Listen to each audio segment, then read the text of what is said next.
Terima kasih Anda masih bersama kami di Sapa Indonesia Pagi. Saudara, seperti apa langkah KPU mempersiapkan pemilu berjalan aman, jujur, dan juga adil, serta bebas dari keteledoran seperti yang menjadi peringatan dari Presiden Joko Widodo. Dalam rapat konsolidasi nasional kesiapan pemilu 2024, Sabtu kemarin, Presiden Jokowi meminta KPU mempersiapkan pemilu secara maksimal, termasuk pencegahan agar sistem informasi pemilu tidak diretas. Menurut Jokowi, di era digital, sedikit saja kesalahan akan mengganggu kepercayaan masyarakat dan berdampak pada legitimasi pemilu. Sehingga saya mengajak jaminan kehandalan sistem informasi dan perangkat-perangkat penunjang pemilu harus berfungsi dengan baik, harus transparan, terbuka, jangan sampai terjadi pertasan. Hati-hati mengenai ini. Sekali lagi, karena ini bisa berimplikasi politis, bisa berimplikasi politik. Dan saya ingin mengingatkan kita berada di era yang serba digital. Sedikit saja ada ketidakcermatan, langsung mengganggu kepercayaan masyarakat. Menanggapi pesan Presiden, Ketua Komisi Pemilihan Umum RI Hasyim Asyari memastikan kelancaran pemilu 2024. KPU bekerja sama dengan sejumlah kampus hingga Badan Siber dan Sandi Negara terkait sistem elektronik layanan kepemiluan. Kami dalam berbagai macam hal tentu nggak bisa bekerja sendirian. Misalkan seperti sistem IT KPU untuk layanan kepemiluan, kami didukung oleh beberapa kampus yang memang membangun sistem informasi tersebut. Demikian juga kami didukung oleh satuan-satuan di pemerintah seperti BSSN, kemudian BIN, kemudian Kemenkominfo, menjadi satu gugus tugas yang memberikan dukungan kepada KPU dalam rangka untuk penguatan tata kelola sistem informasi di KPU. Peringatan Presiden bukan tanpa sebab. Indonesia merupakan salah satu negara demokrasi terbesar di dunia, meski jumlah pemilihnya tidak sebesar India dan Amerika. Pemilu di Indonesia sering dinilai sebagai pemilu terkompleks di dunia, serta pemungutan suara tersingkat di dunia. Di pemilu 2024, KPU menetapkan daftar pemilih tetap sebanyak 204.807.222 orang. Dari jumlah itu, sebanyak 1.750.474 orang merupakan pemilih di luar negeri. Selain mengingatkan soal bahaya peretasan, Jokowi juga mengingatkan pemilu harus berlangsung secara jujur dan adil. Tim Liputan, Kompas TV. Ya, Saudara, tahun 2024 menjadi tahun politik. Suhu politik yang memanas bisa saja kemudian mengancam terjadinya perpecahan di antara masyarakat akibat perbedaan pilihan politik. Lalu bagaimana menjaga persatuan di tengah perbedaan politik ini? Pagi ini kita akan membahasnya dengan cendekiawan Muslim, Ketua MK pertama 2003 hingga 2008 dan juga anggota DPD RI 2019 hingga 2024 sudah ada di studio Profesor Jimli Asidiki. Assalamualaikum Prof. Waalaikumsalam. Selamat tahun baru. Selamat tahun baru. Semua pemirsa, selamat tahun baru 2024. Oke, tentu saja banyak doa dan juga harapan baik Prof di tahun 2024 ini karena kita tahu sendiri kemudian tahun 2024 ini merupakan tahun politik, ya kan? Sebelum pelaksanaan pemilu saja kemarin sudah panas nih Prof ya, kita sudah tahu kemudian ada putusan MK, kemudian Prof juga yang kemudian menghandle itu soal Majelis Kehormatan MK. Pandangan Prof soal pemilu 2024 ini di tahun politik ini 2024. Ya, saya setuju bahwa pemilu 2024 ini sangat kompleks. Banyak masalah, jauh lebih banyak dari pemilu sebelumnya. Apalagi dibandingkan 2019 ada incumbent. Sekarang kan nggak ada. Akan terjadi perubahan, pergantian kepemimpinan menyeluruh. Eksekutif, legislatif, ya seluruh Indonesia termasuk pilkada kan. Nah, jadi lagi pula perkembangan disrupsi teknologi sekarang ini lebih parah. Makin parah gitu. Jadi ancamannya nyata, karena itu kita semua harus berhati-hati. Pertama, para penyelenggara. Apa yang perlu pertama dihati-hati? Ya, itu KPU, Bawaslu, sama DKPP, termasuk akhirnya nanti MK, harus memperlihatkan profesionalisme, kesungguhan bekerja untuk bangsa dan negara, dan netral. Netral itu bukan hanya dikatakan, tapi ditunjukkan, diperlihatkan. Kata-kata, tindakan yang mengundang kecurigaan orang, jangan sampai terjadi. Jadi looks independent. Nah, jadi independent and looks independent. Jadi independen dan kelihatan, atau bahasa lainnya kalau dalam kode etik Bangalore Principles of Judicial Conduct itu untuk para hakim terutama harus memperlihatkan must be neutral, impartial, independent and looks and appear to be independent. Jadi harus diperlihatkan kepada publik. Walaupun masing-masing kita punya preferensi politik sendiri, kan kita punya hak pilih nanti. Tapi setiap warga negara punya hak. Kecuali TNI. TNI nggak punya hak pilih. Tapi tetap dia harus netral. Jangan memperlihatkan atau mengundang kecurigaan. Apapun, baik kata-kata maupun tindakan, itu harus dicegah. Itu satu. Nah yang kedua, para peserta, baik parpol maupun caleg, ya, calon presiden, juga harus menunjukkan sikap, ya, tidak saling serang. Pertama yang harus dicegah itu ya black campaign. Negatif campaign juga jelek, ya kan? Yang bahaya itu kita tonjolkan positif campaign untuk masing-masing. Jadi para pendukung harus memperlihatkan kehebatan, kebaikan supaya yang dia dukung itu bisa dipercaya. Itu. Nah, negatifnya orang lain nggak usah dipersoalkan, bukan urusan kita. Tapi kalau sekarang Anda melihatnya lebih sekarang banyak, ini lebih banyak apa? Justru yang negatif campaign yang paling banyak, bahkan black campaign. Apalagi di medsos. Ada kejadian sedikit aja. Padahal peristiwanya 5 tahun yang lalu. Nah, itu dia yang kemudian bagaimana kita sebagai masyarakat pemilih begitu ya bisa apa ya, tetap bijak begitu, apalagi di media sosial. Jangan sampai kemudian 5 tahun yang lalu 2019 polarisasi yang sempat terjadi pada kala itu jangan sampai ini terjadi lagi, Prof. Ya, polarisasi itu susah mencegahnya dan memang sebetulnya plus minus. Bisa aja kita lihat positif aja, apalagi menjelang pilpres kayak sekarang ini ada 3 calon kan. Ini bukan bipolarisasi tapi tripolarisasi, ya kan. Jadi sebetulnya tidak apa-apa. Jadi kita ini sudah terpecah 3. Jadi setiap orang ngomong di TV di mana begitu kelihatan, oh dia ini mendukung yang mana nih, kelihatan sudah gitu. Nah, jadi yang penting dalam komunikasi publik, apalagi para tokoh, ya, para pimpinan itu harus memperlihatkan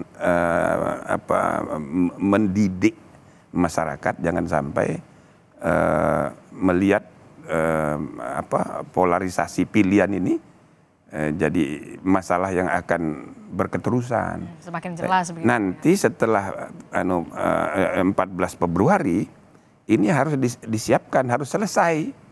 Ya, perbedaan pendapatnya. Begitu kita udah dapat presiden, itu presiden kita semua. Jangan nanti simpan dendam. Tapi kalau marahnya kelewatan, itu jadi dendam. Atau memuja-mujinya terlalu kelebihan, itu juga salah.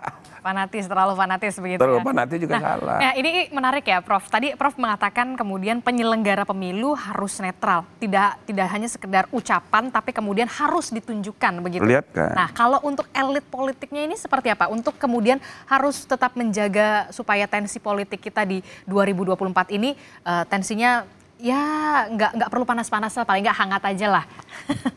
Kalau saya menilainya ini hangat aja. Jadi setiap pemilu pasti begini. Ya masa nggak jadi hal yang biasa. Iya, masa nggak ada seru-seruan dikit paling marah-marah. Masa nggak ada begitu. Ya, jadi kalau kita lihat dengan helikopter view, ini lucu-lucu aja ini. Biasa. Nah cuma itu tadi kalau kita berlebihan, itu bisa luka. Nah itu bisa menimbulkan masalah. Jadi saya ada salah satu statement bagus dari Pak Jokowi di sini tidak disebut tentang optimisme. Optimisme itu. Nah, yang lain pada marah itu, apaan optimis? Nah, ini kan soal cara. Tentu banyak sekali masalah, tapi para pejabat apalagi presiden, dia kan harus memperlihatkan optimisme untuk mendidik publik. ya kan? Untuk menunjukkan kepada rakyatnya. Ya, biasanya begini, orang yang sedang di jabatan selalu optimis. Orang di luar jabatan ada dua kemungkinan, calon atau mantan. Ini biasanya pesimis. Nah, tapi untuk mendidik publik, memang optimisme itu yang harus ditonjolkan. Sebab ya, sikap optimis maupun pesimis, data pendukungnya ada. Jadi dua-duanya itu sebenarnya benar. Tapi dari perspektif masing-masing. Tapi begini, Prof. Optimisme seperti apa yang kemudian masih bisa diharapkan dari rakyat begitu ya, dari masyarakat di pemilu 2024 ini? Ya, saya menghimbau semua seperti tadi Ketua KPU datang ke TPS, jangan jadi kelompok keempat yang apatis dan golput. Pokoknya kita harus memilih, menentukan sikap, menggunakan hak pilih kita, ya kan? Dan nanti begitu kita ya meraih kemenangan, apa yang kita pilih, ya kita bersyukur, alhamdulillah. Tapi seandainya kalah, ya nggak apa-apa juga. Kan kita memilih pejabat resmi, pemimpin resmi, dan akan menjadi pemimpin bagi kita semua. Gitu loh. Nah, jadi himbauan saya kepada masyarakat, gunakan hak pilih, ya kan, dan kurangi semangat untuk memberi dukungan emosional, dan juga kurangi semangat untuk menjelek-jelekkan lawan politik. Jadi contoh yang kurang kurang baik. gitu ya? Walaupun kita sebetulnya ini kan ada dua ya. Kalau di medsos itu kan elit aja paling 10 jutaan yang aktif gitu, serang menyerang. Tapi kalau ya rakyat biasa, bisa-bisa aja dia, nggak terlalu peduli dengan hiruk pikuk begini kan. Nah, pertanyaan saya kemudian di pemilu 2024 ini sebenarnya yang dalam tanda kutip sibuk itu lebih ke elitnya kah atau kemudian di grassroots-nya? Kalau saya lihat lebih banyak di elitnya ini. Oke. Terutama ya para pendukung ini kan. Oh, setiap kejadian, waduh sibuk sekali. Ya kan? Ada kejadian di mana meninggal di Madura. Waduh, itu kan tim sukses salah satu paslon yang apa namanya relawan yang meninggal. Ribut. Tapi sebaliknya satu lagi begitu juga. Begitu ada kejadian yang merugikan kelompok dia, ya kan? Kebetulan misalnya TNI yang terlibat, pada sebenarnya kejadiannya bisa biasa saja. Itu bikin konferensi pers segala macam. Jadi memang ini dinamika menjelang pemilu ini biasa kayak begini. Nah, jadi saya mengajak semua orang untuk memahami ini sebagai dinamika biasa lah, nggak usah terlalu serius, gitu loh. Kita gembira aja. Dilakukan dengan politik yang gembira karena pesta demokrasi ini dilakukan 5 tahunan gitu ya, dan semua warga negara kemudian punya hak politik yang sama, punya hak pilih yang sama. Nah, apa yang kemudian bisa dilakukan nih agar masyarakat ini tetap bersatu di tengah kemudian perbedaan politik kita? Ya, jadi gini ya, harus dicatat ya, kita ini sebagai bangsa berdemokrasi ini disebut sebagai the third largest, demokrasi terbesar ketiga, nomor 3 di dunia. Dari segi jumlah, tapi dari segi kualitas demokrasi kita indeksnya baru 54, masih jauh banget. Ketinggalan dibandingkan negara-negara lain. Ketinggalan, maka kalau tidak sempurna ini pemilihan umum, ya biasa-biasa aja lah. Ini kan negara yang baru berdemokrasi ini, jadi kita harus meningkatkan kualitas dan integritas martabat demokrasi, mulai dari pemilu yang bermartabat. Pemilu yang berintegritas. Nah, jadi kita ikuti aja dengan gembira, jangan sampai melanggar hukum, itu aja. Oke. Pendidikan politik seperti apa yang memang seharusnya sudah tertanam begitu ya apalagi di 2024 ini? 2024 ini tentu lebih sulit ya, karena ini serentak, ada pilkada juga. 2019 berapa itu petugas pemilu yang meninggal dunia? Kita doakan jangan sampai meninggal dunia. Jangan sampai terulang kembali. Artinya lebih kompleks, maka kita juga harus antisipasi, ya kan? Jangan terlalu emosional mengekspresikan dukungan maupun mengekspresikan sikap anti kepada calon yang lain. Nah, ini bagian dari pendidikan politik dalam arti umum. Nah, yang penting juga adalah para pejabat. Sekarang ini pejabat terpecah. Ada menteri kelompok sini, ada menteri kelompok sini. Nah, sedangkan dia harus menjalankan fungsi pelayanan publik, harus netral. Maka ke depan memang harus dipikirkan, harus ada larangan rangkap jabatan dan larangan benturan kepentingan dari semua Maksudnya aspek. larangan rangkap jabatan kemudian ketika para menteri kemudian atau kepala daerah maju begitu seharusnya memang mundur atau seperti apa? Idealnya begitu. Oke. Jadi kan sudah ada undang-undangnya dulu, tapi oleh MK malah dibatalin gara-gara melihatnya itu terlalu teknis sebagai persoalan ya hak asasi manusia, tapi dipahami tekstual, tidak melihat ya transformasi demokrasi Indonesia dalam jangka panjang, bahwa bangsa kita ini masih feodal. Politik kita ini, perilaku politik kita feodal, bentuk negaranya republik. Nah, ini kan harus direkayasa menuju modernisasi politik masa depan. Nah, salah satunya aturan mengenai tidak boleh itu rangkap jabatan, tidak boleh itu anggota keluarga sesama jadi caleg di situ, caleg di situ. Nah, ya kan, antar partai, ketua umum anaknya jadi penerus, nanti cucunya lagi. Nah, ini harus dicegah. Caranya ya harus ada policy reform. Ya kan? Harus ada perbaikan itu ya? Iya, kemarin sudah ada tapi oleh MK dibatalin. Nah, itu kan ya karena wawasannya nggak luas melihat masa depan yang peradaban yang harus dibina. Itu kan nggak mudah. Jangan hanya karena titik koma undang-undang dasar. Ya kan? Ya memang itu hak asasi manusia, semua orang punya hak. Ya sama aja kayak Hillary, kan istrinya Bill Clinton. Masa bininya yang jadi capres? Ya tapi di Amerika itu dianggap human rights. George Bush senior, punya anak namanya George Bush junior, jadi presiden juga. Tetapi human right dalam konteks Amerika itu, sistem politiknya sudah melembaga, budaya feodalnya sudah nggak ada lagi. Nah, kita kan belum, maka perlu ada desain masa depan yang kita harus rekayasa untuk dimodernisasikan. Salah satunya itu tadi, supaya ya antara pejabat misalnya ya idealnya ya, kalau dia menteri mau jadi calon, ya berhenti dong mengundurkan diri, bukan sekedar apa namanya itu cuti. Itulah yang kemudian dikhawatirkan ada konflik kepentingan begitu ya. Tapi undang-undangnya pun diubah juga oleh MK atas nama human right lagi. Jadi memang masih banyak yang perlu kita benahi. Catatan kritis apa yang krusial yang memang harus segera dibenahi? Jangan sampai kemudian yang tadi Anda sebutkan ini kemudian terulang kembali, apalagi soal etika berpolitik. Ya, saya rasa kita berharap mudah-mudahan presiden yang terpilih yang akan datang punya wawasan gitu ya. Jadi jangan sampai ya isu perubahan dan kesinambungan diadu domba. Ya kan? Ini keniscayaan dua-duanya itu. Kesinambungan itu keniscayaan. Harus. Tapi perubahan, reform to transform, itu juga keharusan. Jadi dua-duanya sebetulnya ya itu bagian dari kebutuhan bangsa kita ke depan. Jadi harus ada banyak perbaikan. Nah, harapan kita presiden yang akan datang memahami ini.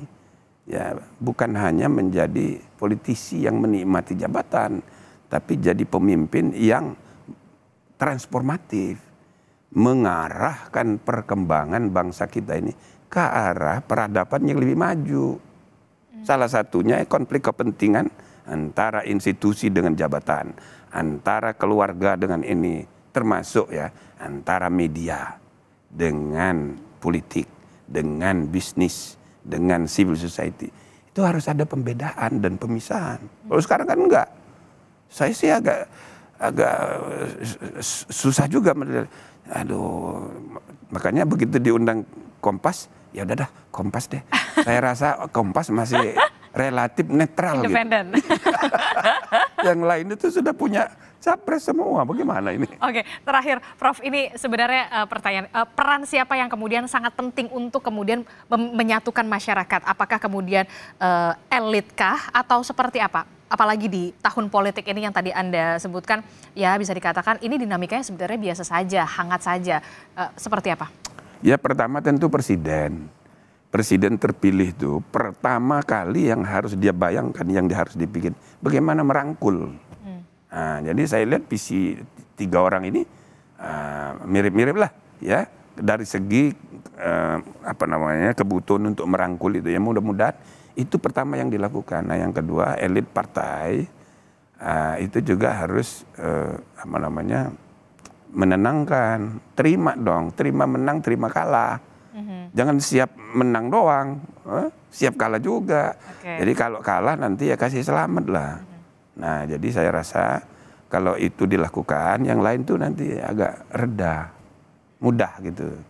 Nah, tapi kalau 2 ini, satu presiden terpilih sama wapresnya tentu saja, dan pimpinan partai-partai itu tidak malah ngompori, itu kan repot gitu, ya kan?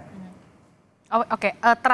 Apa yang kemudian harus dimaknai untuk kita semua ya, tidak hanya soal elit, kemudian pemimpin, tapi juga untuk kita semua pemilih. Kan kita juga melihat ya, kalau dari survei Litbang Kompas ini saja masih ada 28 kalau tidak salah, 28,7% undecided voters. Biasanya mereka adalah pemilih-pemilih yang rasional, Prof. Ya bisa mereka itu masih menunggu, bisa juga udah punya sikap golput. Dan itu di semua pemilihan umum seluruh dunia pasti ada. Dan tingkat partisipasi politik di Indonesia termasuk tinggi. Kalau dibandingkan Amerika, kita jauh lebih tinggi. 20%, misal 20% itu semuanya golput. Itu masih 80% memilih. Artinya sudah tinggi itu. Nah tapi saya percaya bahwa yang 20% itu kebanyakan masih nunggu. Nah jadi masih menunggu apa nih? Masih menunggu ini kira-kira pertama siapa yang bakal menang, kan? Yang kedua debatnya bagaimana ini? Debatnya karena belum selesai nih, ya belum kan? selesai nih, debatnya bagaimana ini? Masuk akal apa enggak? Kalau hanya membual-bual saja, nggak percaya dia, ya kan? Walaupun di mata publik, mata rakyat, ini yang namanya debat ini nggak terlalu berpengaruh juga. Mereka udah punya sikap. Udah punya pilihan masing-masing. Udah punya pilihan masing-masing. Jadi intinya para pemirsa sekalian, kita selamat tahun baru ya, dan selamat juga memasuki tahun untuk menentukan pergantian kepemimpinan nasional, baik eksekutif maupun legislatif. Insya Allah kita harus optimis tahun 2024 damai dan berhasil. Oke, optimis pemilu 2024 ini berlangsung damai dan juga berhasil. Harapan Prof untuk tahun ini, tahun politik 2024. Ya, saya harapkan semua pemilih itu tadi menggunakan hak pilihnya. Kedua, semua peserta pemilihan umum baik lembaga partai maupun para caleg itu mulai mengurangi, ya kan, negatif campaign, apalagi black campaign, ya, apalagi zaman sekarang banyak hoax, 90% informasi di medsos itu ya sebenarnya nggak benar. Makanya para ahli menyebutnya post-truth era atau pasca kebenaran. Kalau dalam Islam menyebutnya kebenaran baru, sebenarnya kebenaran baru ya bukan kebenaran gitu. Nah jadi kita sedang berada di keadaan yang kayak begitu, rumit. Jadi kalau kita tidak sadar, kita tidak berusaha, walaupun ya optimisme itu keharusan. Optimisme itu jangan hanya karena posisi, karena you jadi pejabat, you ngomongnya optimis melulu. Karena you mantan pejabat atau bakal jadi pejabat, you ngomongnya pesimis supaya pilih saya supaya ini lebih baik, begitu. Nah, tetapi pendidikan publik tentang optimisme itu penting. Efek Oedipus dari ramalan kita tentang masa depan yang optimis itu akan berpengaruh. Begitu juga kalau kita membayangkan masa depan pesimis, itu berpengaruh juga. Sehingga orang akan berbuat sesuatu yang kontraproduktif. Padahal nyatanya, sekali lagi ya, sikap optimis, pesimis, sama-sama punya data, sama-sama punya dasar. Gitu kan? Tetapi kalau kita memilih sikap optimis, jauh lebih baik. Karena baik optimis maupun pesimis, kuncinya kan what to do. Apa yang mesti kita kerjakan. Kalau Anda sekedar optimis tapi utopis, what to do-nya nggak jelas. Atau Anda juga asal pesimis, asal marah doang, ya kan? Tapi what to do-nya nggak jelas. Nah, what to do itu jauh lebih mudah dilakukan kalau semua kita mendidik bangsa ini untuk optimis. Itu pilihan moral yang paling baik untuk mensukseskan pemilu 2024. Optimis pilihan moral terbaik untuk menyukseskan pemilu 2024. Tentu saja kita berharap ya di pemilu 2024 ini kita benar-benar memiliki pemimpin yang kemudian memikirkan rakyatnya, amanah begitu ya, dan juga kemudian bisa membawa Indonesia yang ke arah yang lebih baik pastinya ya Prof ya. Baik. Jangan hanya memimpin para pendukungnya, memimpin seluruh bangsa Indonesia. Memimpin seluruh bangsa. Termasuk yang tidak memilih dia. Oke, ya bagus. Luar biasa, keren sekali terakhir ya Prof. Terima kasih Prof untuk perbincangan singkat kita di Sapa Indonesia Pagi. Semoga pemilu 2024 ini betul-betul nanti akan ada pemimpin-pemimpin yang benar-benar berkualitas, kemudian juga memikirkan rakyatnya begitu ya. Terima kasih Prof sudah bergabung. Selamat tahun baru. Selamat tahun baru Prof, sehat selalu ya Prof.